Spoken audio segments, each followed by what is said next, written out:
Boa noite.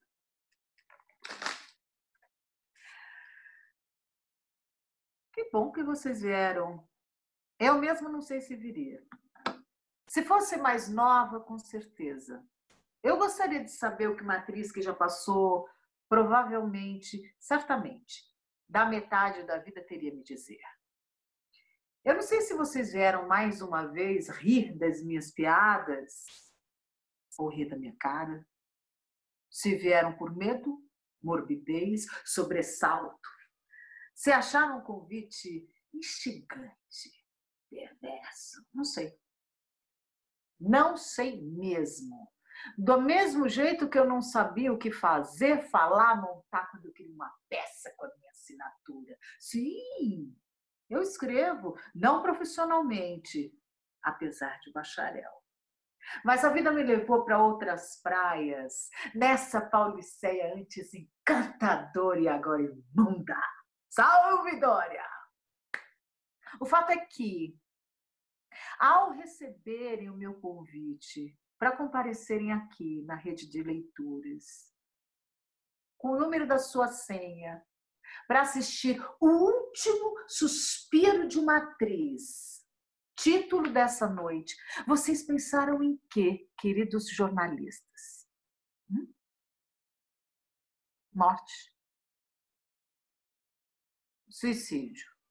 Oi. Marketing? Não! Eu vim conversar sério com vocês. Sem truques. Sem máscaras.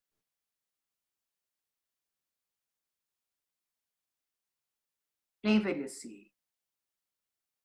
Uma sina. Uma sentença, uma epifania. Percebi que passei a vida inteira mentindo.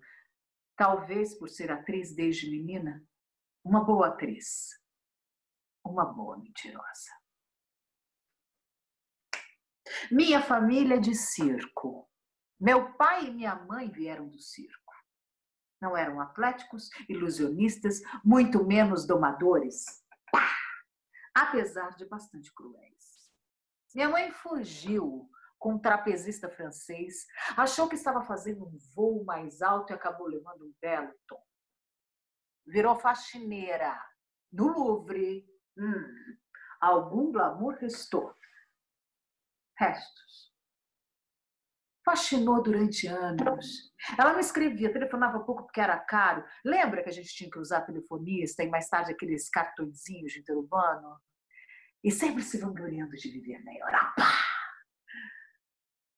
Ela nunca me convidou para morar com ela. Eu mal conheci o trapezista francês. Ele, Jean, caiu durante uma apresentação em Marseille. E bateu a cabeça. Um circo europeu, mas bem mequetrefe pelo visto. Minha mãe, que fazia bico aos finais de semana, vendendo algodão doce, ouviu um barulho seco, seguido por um viu uma correria. Uma senhora saiu debaixo da lona com duas crianças aterrorizadas. A minha mãe perguntou: Pardon, o que aconteceu? O trapezista caiu e bateu a cabeça. Tem sangue para todo lado. Morreu na frente do público. Estava errada aquela provável vó. Metaforicamente, não. Já que metera chifres no meu pai. Meu pai. Um palhaço triste e ébrio. Já perdeu completa e irreversivelmente a memória. Portanto, de certa forma, para ele, aquele arrebatado amor que ele sentia pela minha mãe morreu. Ele olhava aquela dançarina com ares de vedete e não lembrava de nada. Ele não sentia mais nada, ela não era mais nada. Acabou a paixão, o amor, o sonho. A Europa! A minha mãe nunca se recuperou disso. Passou a vida falando que a culpa era do dono do circo, que a assediava, que talvez tivesse encomendado o atentado. Mas ela alternava suspeitas, colocando meu pai como principal mandante. Claro, um apaixonado por candomblé, filho de uma babaorixá em Osasco, podia muito bem ter encomendado feitiço por vingança. Mas desistiu dessa teoria, porque ela achava que a minha avó não era muito boa no ofício do tambor e do ebó. Tanto que não conseguiu nada de bom para ela, nem para ele e nem para mim. Ah, mentira.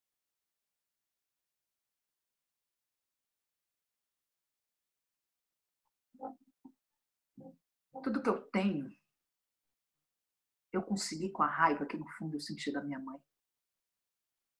A paixão e a compaixão pelo meu pai. E a retidão da minha avó, que se empenhou a cada instante para que eu entrasse no circo. Não porque ela achasse que eu tivesse talento. Afinal de contas, é difícil saber se uma menina de 6 anos é talentosa ou apenas exibida pelo amor de Deus.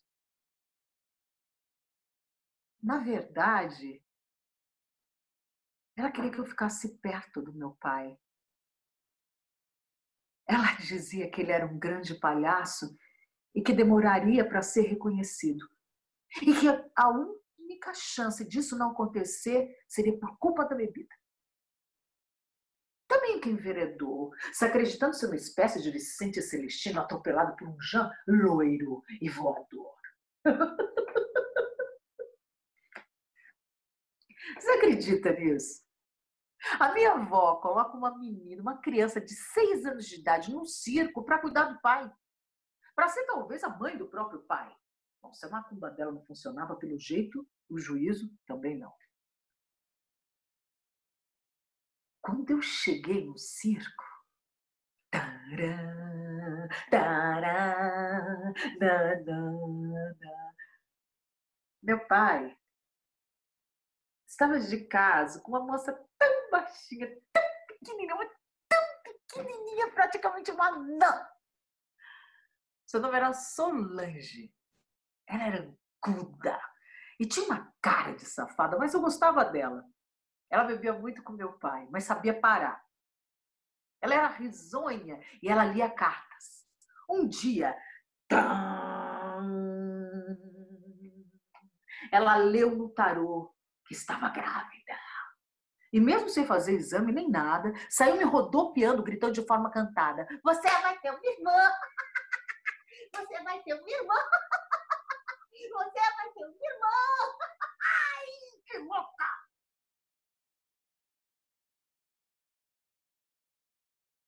Eu tenho uma. Quase tão baixinha quanto a adorável assistente do atirador de facas, a gordota Solange.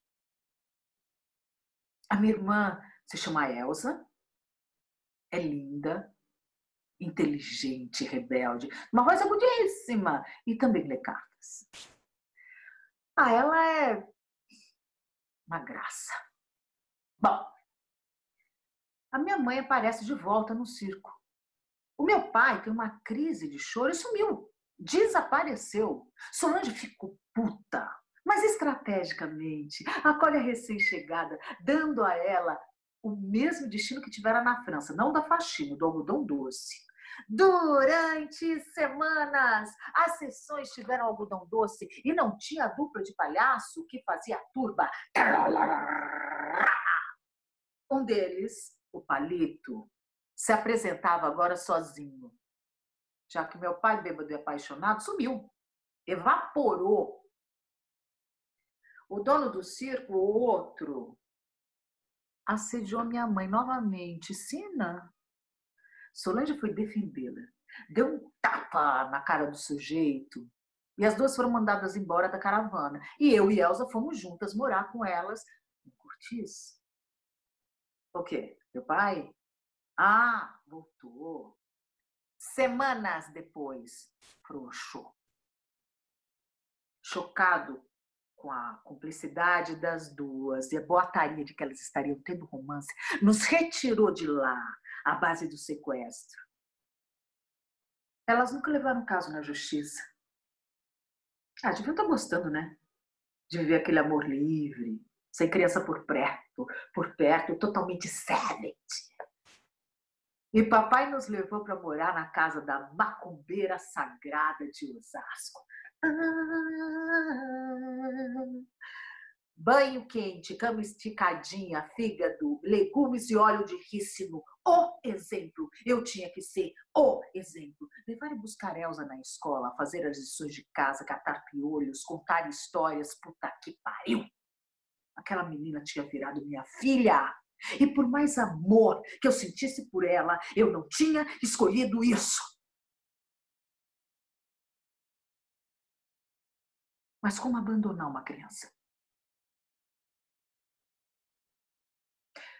Certa vez, a gente foi numa festa de família na Moca, um casarão da Dona Carmen, era uma construção antiga. E embaixo funcionava um bar de um português gordo, suado, de bochechas avermelhadas e suspensórios. E funcionava uma mesa de sinuca bem no centro do salão, embaixo de uma claraboia. No segundo andar, a minha tia morava lá. E era uma casa enorme, uma festa cheia de velhos e cheiro de naftalina. Ângela, uma prima da gente, que tinha a idade da Elsa, a gente só via no Natal, resolveu brincar de bola comigo, do outro lado do corredor, longe dos adultos. Aí, de repente, a bola caiu, bem no centro do vão da claraboia. Tentamos puxar com uma vassoura, mas era impossível. Aí subimos um ferro que parava os vidros, dei minha mão para minha prima e ela foi indo em direção à bola.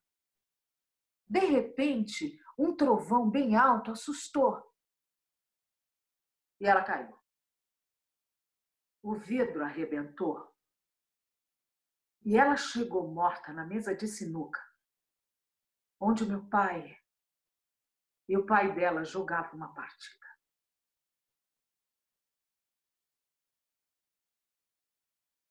Eu nunca vou esquecer o barulho, a imagem, o sangue e o medo. Corri para o banheiro, alguém me viu. Principal suspeita. Uma perícia foi feita. Passei por interrogatório aos 12 anos de idade e chegaram à conclusão de que eu não a tinha empurrado. Mesmo assim, a mãe dela me culpou, dizendo que eu era responsável pela morte da pequena Ângela. No seu lindo vestido branco de renda ensanguentada.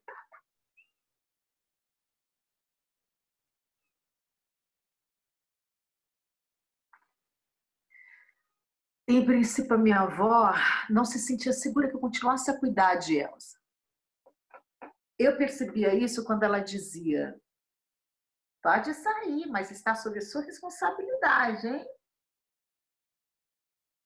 Meu pai nunca falou nada. Nada. Nenhuma palavra. Nenhuma. Nessa época, ele foi morar com uma filósofa, uma acadêmica, apaixonada por Schopenhauer. E o seu filho lindo, Douglas. Enfim, seríamos uma família feliz. Se não fosse pela quantidade de álcool, cocaína e as brigas diárias do casal.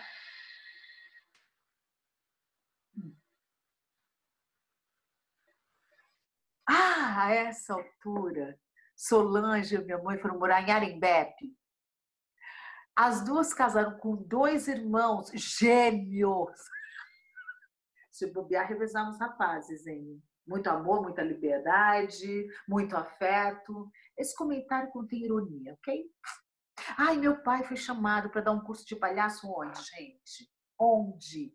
Onde? Em Marseille. Ficou 8 meses por lá.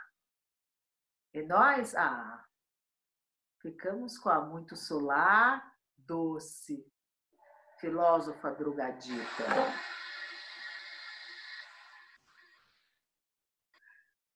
Uma noite, Eu senti alguém levantando meu lençol.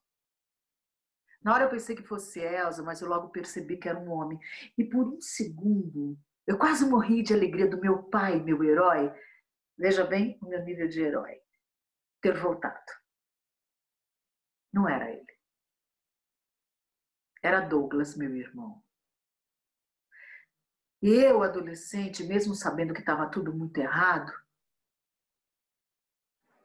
senti um tesão imediatamente. Ele fez com o dedo na frente dos lábios, passando a mão embaixo do meu babydoll, dentro da minha calcinha, beijando o meu pescoço.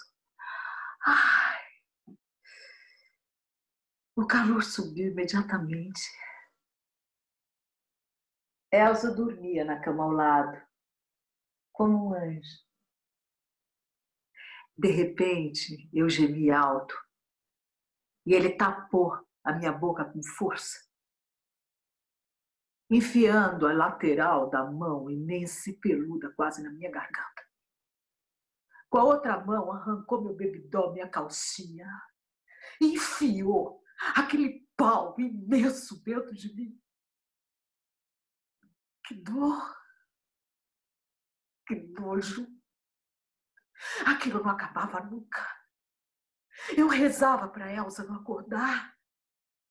Eu gemi alto de dor. Ele cuspiu na minha cara e saiu gritando: se abrir a boca, eu faço com ela. Gozou forte. Dentro de mim.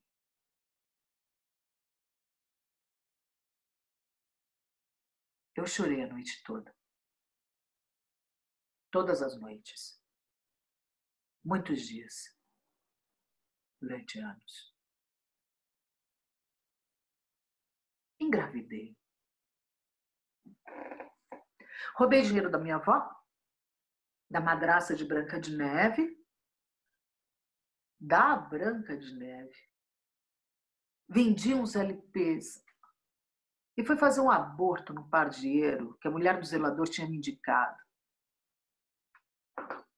Aborto é proibido no Brasil, né?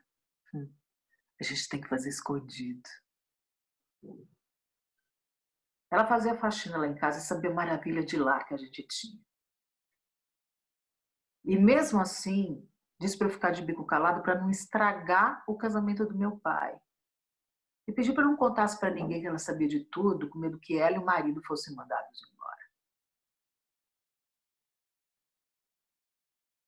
Poucos dias depois, meu pai chega de viagem e resolveu montar um musical infantil e me chamou para dançar. Ordenou que eu emagrecesse. Mas eu nunca me senti tão especial. Eu nunca tinha me sentido tão incrível de ter sido escolhida, apesar de gorda. Ai, ensaiamos muito. Douglas operava o canhão. De vez em quando ele vinha, descia até a coxia e me dava um tapa na bunda. Nojo! 2 dias antes da estreia, meu pai, que dirige a bagaça, teve uma crise histérica típica dos diretores de outrora. E começou a gritar com todo mundo. Eu fui a que menos se deu mal, porque minha participação era muito modesta no papel do vento. Começou a reclamar de tudo, a dizer que faltava algo decente no espetáculo. De repente ele teve um insight e chamou a minha irmã Elsa com a sua voz agudíssima e deu para ela um número musical para ela cantar. E virou o sucesso do espetáculo. Elsa era uma estrela. E eu era o coro. Elsa não tinha mais tempo para nada. Estava na escalada do sucesso. Elsa dava entrevistas. Elsa começou a aula de piano e canto com os amigos de papai que viam ali um grande potencial. Elsa fazia comerciais da Troll. Elsa também era gordinha, mas para ela, por hora, o talento compensava. Quanto a mim, que virei uma espécie de babá levando em todos os compromissos, entrevistas, testes de TV, comecei a minha jornada de boletas para emagrecer. Ou eu tomo uma bola, ou uma folha de alface me engorda. Agora, a menopausa. Deus às vezes é bem filho da puta. Meu pai se cansou da acadêmica drogadita e frígida e saiu do apartamento de madrugada, levando eu e Elsa de pijamas para um quarto de hotel Narujo. Eu achei meu pai tão corajoso nesse ato. Ainda por cima, ele me livrou do pânico que eu tinha de ficar perto de Douglas. Eu rezava para que voltássemos a morar na casa da minha avó e termos uma vida mais próxima do meu sonho de uma família normal, simples, né? Que nada. Na manhã seguinte, meu pai nos apresentou a Sandra, uma apresentadora de um quadro de um programa de culinária de TV local. Sandra tinha um filho da minha idade, lindo, que nunca olhou para mim. Uma pena. Eu seria para lá de consensual para esse irmão. Ele era surfista e casou com uma campeã de moribug. Lembra que a gente falava moribug? Eu era ótima no mori, eu vivia ralada. Nossa, em menos de uma semana, nós fomos morar na casa de Sandra e o gatinho. Passamos um tempo lá. A minha vida ia tranquila. Fiz umas peças, comédia, claro. Ai, mas eu era louca para fazer TV. Aí diziam que eu não tinha perfil, que o meu nariz era pequeno, que a minha sobrancelha era rala, que eu era acima de peso, que apesar da boa aparência não era bonita nem feia. Mas isso foi bom, porque para compensar, eu aprendi a ser charmosa, foguenta. Não medi esforços para transar com o que eu quisesse. Dei para todos os homens que eu quis. E para os que eu não tinha muita vontade, também. Dei para umas amigas lésbicas e foi ótimo. E me apaixonei perdidamente pelo namorado da minha melhor amiga. Merda! Sofri, feito uma louca. Ele era professor de história. Ela era linda, rica, descolada, magra. Ele era um gato, engraçado, inteligente, remador. A gente se dava tão bem. Nós ríamos da mesma coisa. Eu ia com ele comprar presente para ela. Eu sentia ciúmes, mas não inveja. Sabe como é? Uma coisa muito louca. Até que uma vez a gente voltou de viagem juntos, de madrugada, de carro. Ele tinha que voltar para dar aula. E eu falei, ai, gente, eu tenho que voltar para ensaiar. E os nossos amigos e a namorada dele ficaram curtindo o restante das férias numa casa maravilhosa em Ubatuba. Qual o problema? Um trânsito na estrada. Calor. Música. Ai, desliga o ar por causa da gasolina. Desliga o carro. Teto solar. Lua. Lua. E a gente transou no carro. Ele pegou o acostamento, entrou na primeira viela de terra, nos embrenhamos e trepamos tanto, com tanta paixão. Quando acabou, ele ficou mudo. Eu Fingi que dormi. Constrangida, culpada, molhada. Faria tudo de novo. Finalmente eu tinha descoberto o sexo com amor, com paixão. Tivemos um caso por 8 meses. Sempre no carro. Engravidei. Tirei. Ela engravidou. Ele deu uma aliança e a pediu em casamento. Casaram. Eu fui madrinha. Assinei os papéis e vomitei no banheiro da festa sem ter bebido uma gota. Vomitei tudo que eu sentia. Peguei o buquê, dei gostoso para um garçom no banheiro e vomitei. Me atraquei com um amigo gay, lindo, na frente de todo mundo. E falei sussurrando no ouvido do noivo: eu peguei o buquê porque você vai se separar dela e vai casar comigo. Eles tiveram 2 filhos e se separaram porque ele ficou perdidamente apaixonado por um arquiteto e foi morar em Buenos Aires.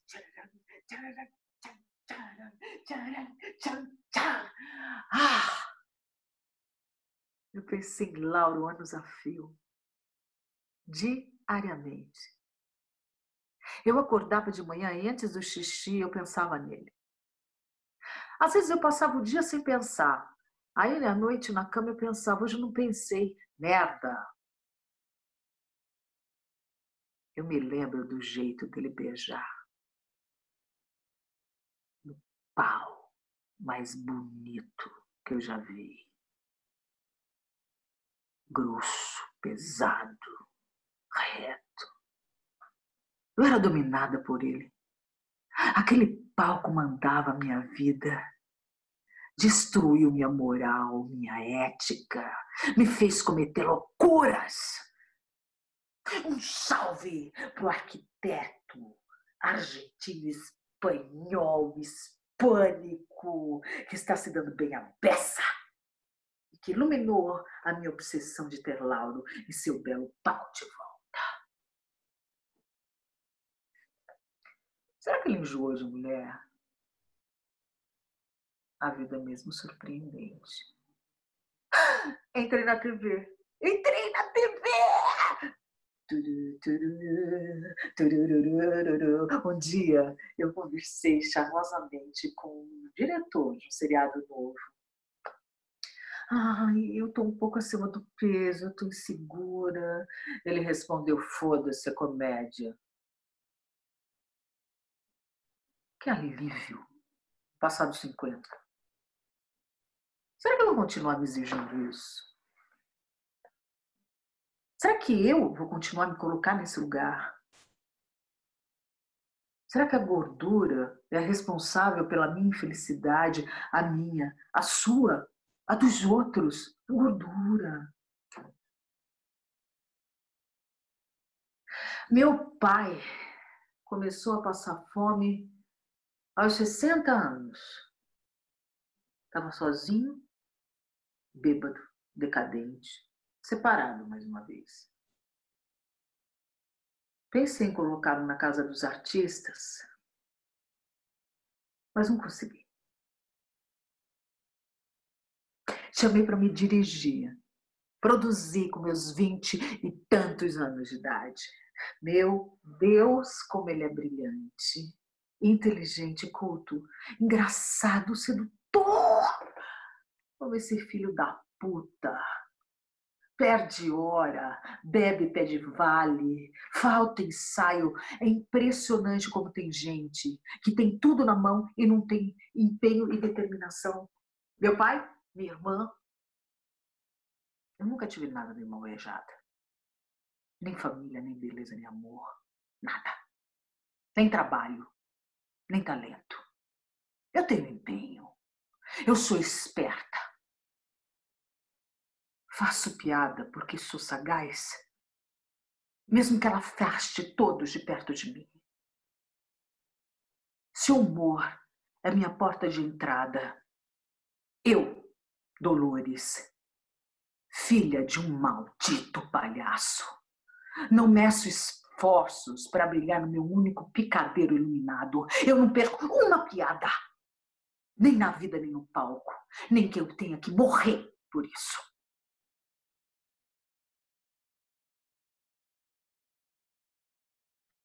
Foi uma experiência linda. E humilhante também. Ser a patroa do cara que era meu ídolo. Ver a capacidade imensa dele, a falta de responsabilidade. Ver que ele não foi mal compreendido como a minha avó queria que eu acreditasse. Foi revelador e ressignificante. Ele tinha mais talento que eu. Sim. Ele tinha mais vocação que eu. Não!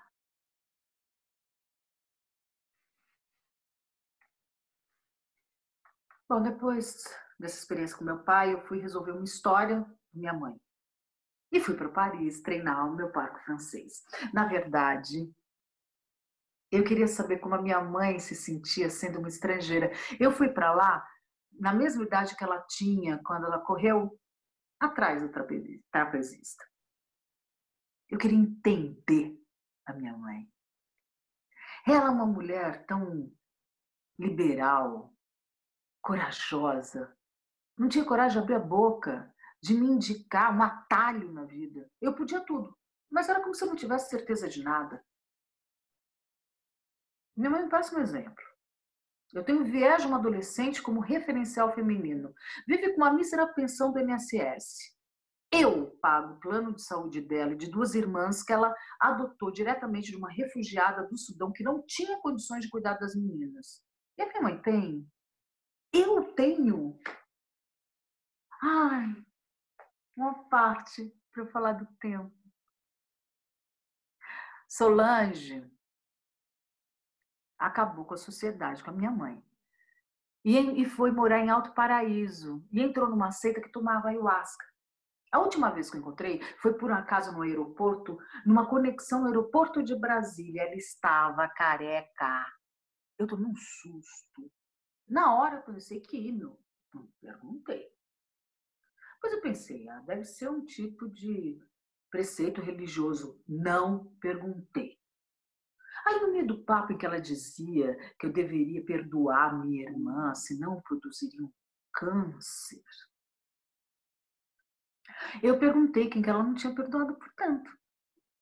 Achei que era uma boa deixa.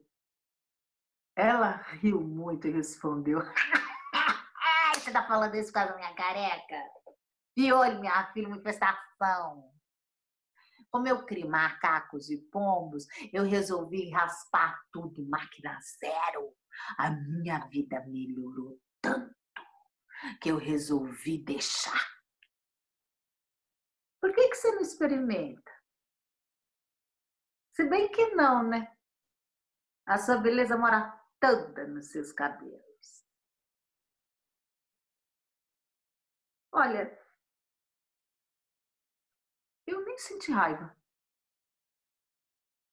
A minha ex-duplamente madrasta de pai e mãe era uma figura pândega que acreditava ser um habitante das nebulosas Pleiades e que tinha sido enviado para a Terra para fazer um resgate humano.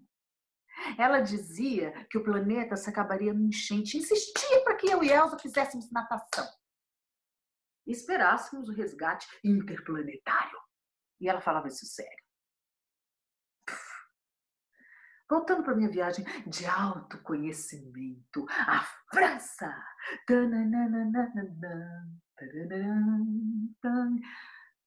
Eu fui para Paris, era inverno, fui sozinha, onde eu tinha os amigos. E sempre houver um boato de que minha mãe tinha engravidado e dado a criança. Uma menina. Portanto, mais uma irmã. E ninguém sabia se o pai era o Jean. E se ele soubesse, teria esquecido. Os meus amigos franceses eram artistas, jornalistas. E uma noite me ofereceram um jantar. E eu contei a versão enigmática da história da minha irmã. E todos, com xixi na cabeça, taças de dano seco, quiseram captar qualquer informação do Cirque Bergerac. Não tinha internet na época, então ficamos dias em cima da lista telefônica. Fomos para Barcelona, descobrimos o verdadeiro nome de Jean Gérard Depardieu. Gérard Depardieu. Conhecemos a família dele, uma velha rabugenta, disse que tinha um irmão dele que morava em Barcelona. Fomos para Barcelona e conhecemos Philippe,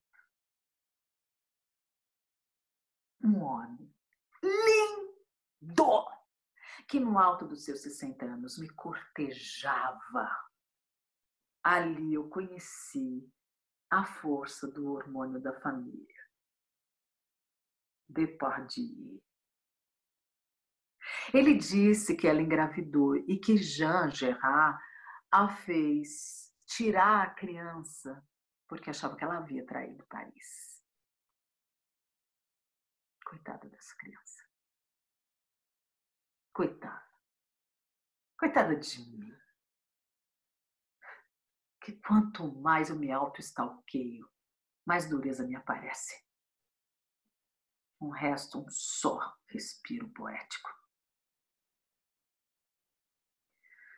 Naquela madrugada em Barcelona, eu voltei para o hotel sozinha e era na esquina, tinha uma espécie de disco. Eu entrei, fui até o balcão, pedi Dry Martini. A vida não estava nada fácil. Meu Deus! O barman era um indiano lindo! Com um lápis preto naquele olho verde, aquela pele morena, tô toda arrepiada, e um gloss, asa chiclete no lado, uma figura muito louca para a época. Mas louca mesmo estava eu, seduzindo o barman e sendo violentamente seduzida. Ai, eu sabia que eu tinha passado por uma bebida. E eu sabia que aquele passeio era horrível.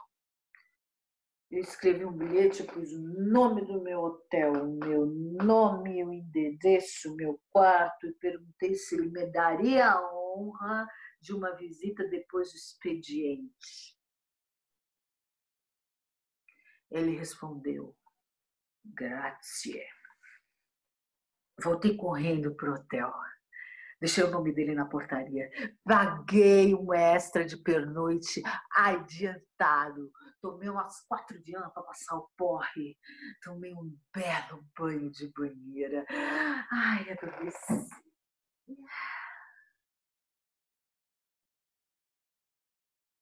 Quando o dia começou a clarear, ele chegou, bateu na porta. Eu atendi com um hobby de seda verde e uma leve ressaquinha começando. Ele me deu um longo beijo e me convidou para tomar café da manhã no hotel. Eu confesso que eu dei uma broxada. Mas aí depois eu pensei, pô, ele trabalhou até agora. Precisava se abastecer para sermos felizes juntos. Ele era gentilíssimo, falava com os garçons, cumprimentava os hóspedes, simpático, dava risada, demorou nessa função, como comia, e ria aqui, falava ali. Me apaixonei de cara antes de dar. Subimos. E a nossa noite e manhã foi maravilhosa. Aquele cara gostava de mulher. olhava no olho, era carinhoso. Ele me chupou tanto que a minha perna tremia. Gozei de jato pela primeira vez. Dormimos de conchinha. Quando eu acordei, eu tinha certeza que estava sozinha no quarto. Que nada. Ele dormia nu. E eu fiquei olhando cada centímetro daquele Deus. Enfim, a vida sorria para mim. Quando ele acordou, ele me convidou para um passeio de bike, tomar um café e visitar o Museu da Sagrada Família, que eu não conhecia. Eu tive um descontrole de choro no banheiro. Finalmente eu tinha superado minha mãe. Ela o banheiro, eu e o banheiro. Ela o museu, eu e o museu. A minha vida era bem melhor que a dela. No fim do dia, ele me deixou no hotel, me deu um longo beijo e combinamos de nos ver na manhã seguinte. Fui dormir.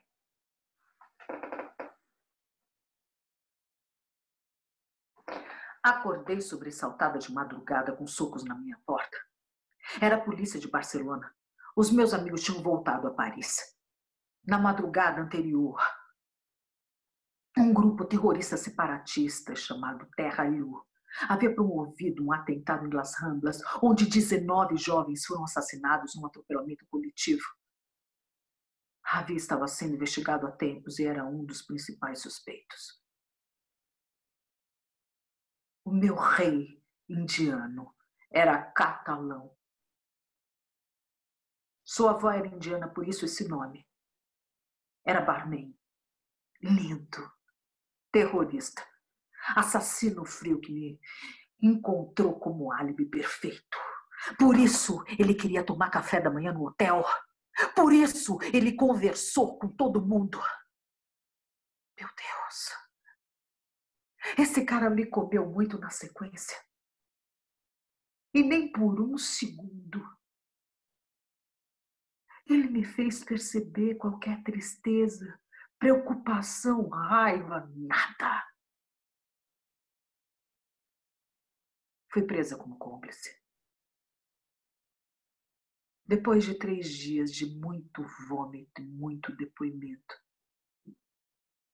eu comecei a me lembrar de fatos, detalhes, horários que me tiraram da posição de cúmplice para virar álibi.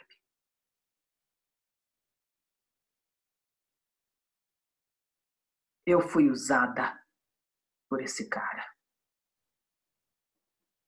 Eu sumi por 3 dias e ninguém notou. Os meus amigos achavam que eu estava me divertindo na Catalunha. Até hoje eu não consigo ouvir esse estranho dialeto que a golfada me vem à boca. Cáfica na veia. Quando eu retornei no Brasil, pro Brasil, fui fazer uma turnê. Fui tentar tocar a vida. E apesar do trauma, me apaixonei pelo motorista da van. Ai, um negro lindo, grande, sarado, um sorrisão, uma cara de safado. Ele me tratava como uma estrela, ele abria a porta, segurava a minha mala. Ah, paquerei, até não ter escapatória. Eu era louca para ter um filho preto, pretinho, pretinho, lindo. Dei para ele em Natal e renasci naquele peru. Credo, trocadilho, gente, desculpa. Ele me contou que era noivo, professor de jiu-jitsu e voluntário numa ONG de crianças com câncer. Eu fiquei na minha, mas fiz de tudo para ter ele para mim, comigo, para conseguir. Engravidei. E mesmo sabendo que talvez ele não quisesse que eu tivesse, que eu tirasse, o corpo era meu. Eu tinha mais de 35 anos. Eu queria o filho. Sabe-se lá, meu filho nasceu loirinho. De preto, só o olho bonitinho, mas sem graça. Ele deixou a noiva e veio morar comigo. Até que enfim.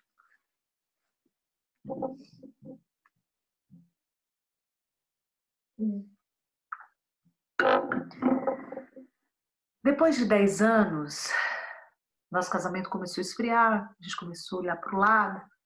Dei para um professor de inglês, porque eu fui fazer uma conversation class. Me ferrei, me apaixonei, tranquei a matrícula, foquei no casamento. Meu marido começou a me comer pouco, eu comecei a engordar muito. Aí um dia ele chegou e disse que se apaixonou por outra pessoa. Mas ele falou de um jeito estranho, ele disse, minha família tradicional não vai aceitar isso nunca. Na hora, eu saquei. Eu já tinha experiência no ramo. Você se apaixonou por um homem? Perguntei. Ele ficou boquiaberto. Eu disse, tudo bem, somos parceiros. Deve estar sendo foda para você. Eu tô contigo. Dormimos em quartos separados, você vai fazer terapia. Eu te empresto dinheiro se você não tiver. Somos uma família. Mas eu sofri tanto no meu parto. Mas ao mesmo tempo foi um alívio, porque justificava a rejeição que eu estava sentindo. Dei força para ele contar para a família dele, para minha família. A minha irmã chorou. Foi uma loucura. Ele saiu de casa e foi dividir com tal cara. Uma madrugada, eu passei de carro na frente do prédio novo dele. Eu vi minha irmã saindo da portaria. Eu diminuí a velocidade e ele saiu na sequência e deram um beijo cinematográfico na minha frente. Eles não me viram, mas eu vi muito bem. Eu acelerei o carro, bati 2 vezes antes de chegar em casa. Eu cortei a minha testa, chorei e vomitei toda a dor, todo o ódio que alguém pode sentir por uma pessoa.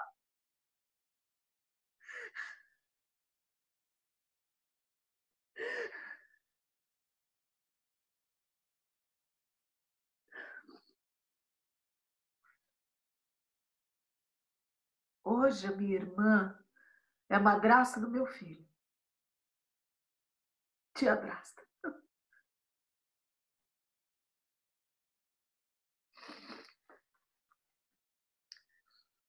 A minha mãe e todas as minhas madrastas morreram. Eu cuido do meu pai sozinha. Ele está velho, dependente. E continua triste pela minha irmã estar casada e ter desistido de ser uma estrela. E eu?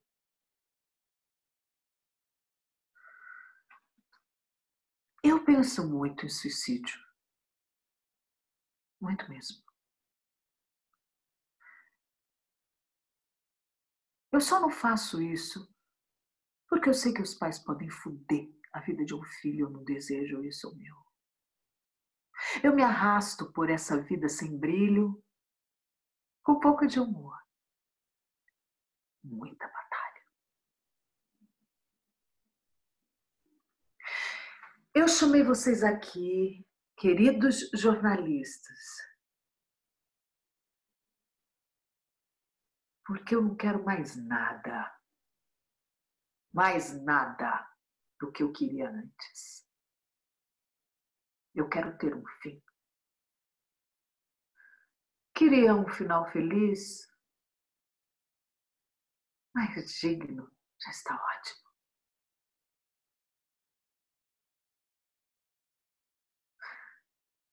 Pelo menos a minha carreira eu consigo dar cabo, ver ruir, decair, apodrecer. Não seguro. Envelheci. Acabaram as mentiras. Todas as minhas verdades estão sobre a mesa. Desisti.